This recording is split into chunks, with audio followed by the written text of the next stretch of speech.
All right, guys, inside that freezer's halal beef cubes, as the sign says, and then there's a lot of variety of food here in this small kind of grocery market. I'll highlight some of the interesting items. There's albacore sesame oil. There is some golden ghee, says Suba Glow Safi. There's butter ghee over here. See if there's anything else that's interesting. Some sesame oil from Japan and some goat ghee there, the old Safi. So you're seeing items that you probably wouldn't see much of if you go to the plains of eastern Colorado. But here, this man who I was just speaking to, who I believe is the owner, just I asked the story behind this grocery store, and essentially he has established it 7 years ago. He's from Somalia, and so these products come from all over the world, and they're kind of representation of where he's from and his journey into the United States. And so you can see some more product, taza fava beans with cumin and beans. Let's see, fal madam, menamas. So anyway, this is very much a cultural store. And then there's clothing up here and all sorts of product. I mean, look at this. They've got, it looks like some hair product there. There are shoes over here, you can see. And there's, I don't know what you'd call this, but some golden item there. And some, looks like homemade Durder Bakery cookies. And some jewelry, lipstick over here. So really a lot of stuff. And then over here they have some fashion items, some dresses, some carpeting. Up here there's purse. What else? Yeah, more clothes really. And clothes that seem to be really specific to that region of the world of Somalia. And there is a Somalian population here in Fort Morgan.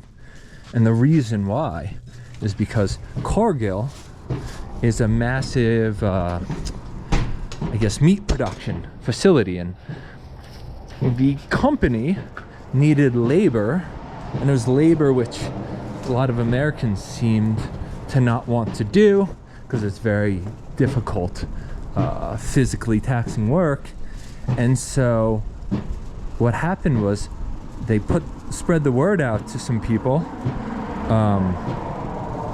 and people from North Africa started to tell their family and friends that in Fort Morgan, Colorado, there's job opportunity that requires little education and pays roughly $13 or $14 an hour.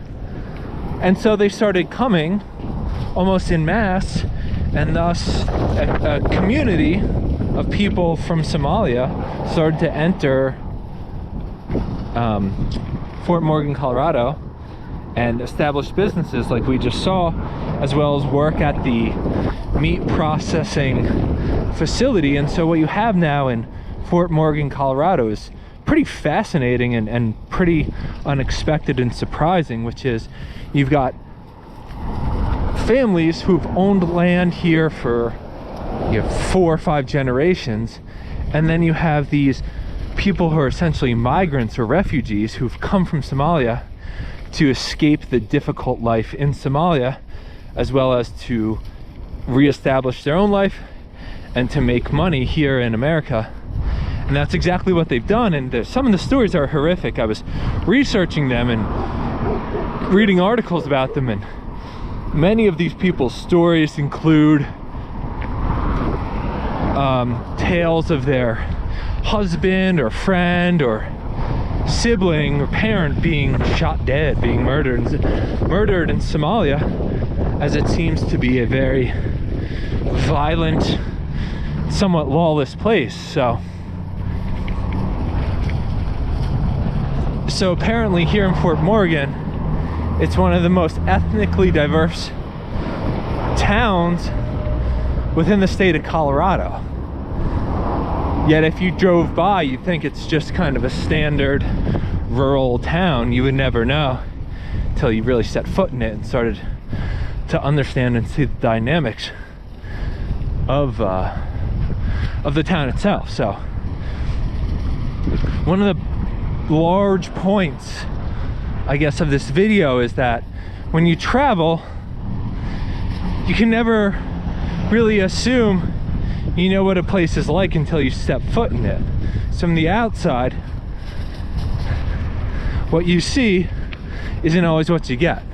It takes a little bit of cultural digging, I'll call it, in order to understand the true story of what's happening socially within a town or city, in order to get that real, true, honest social context of the social situations you're dealing with and seeing. So fascinating. People from Africa in the middle of the country here, in a rural small town in Colorado, eastern Colorado, on the plains. More to come, guys.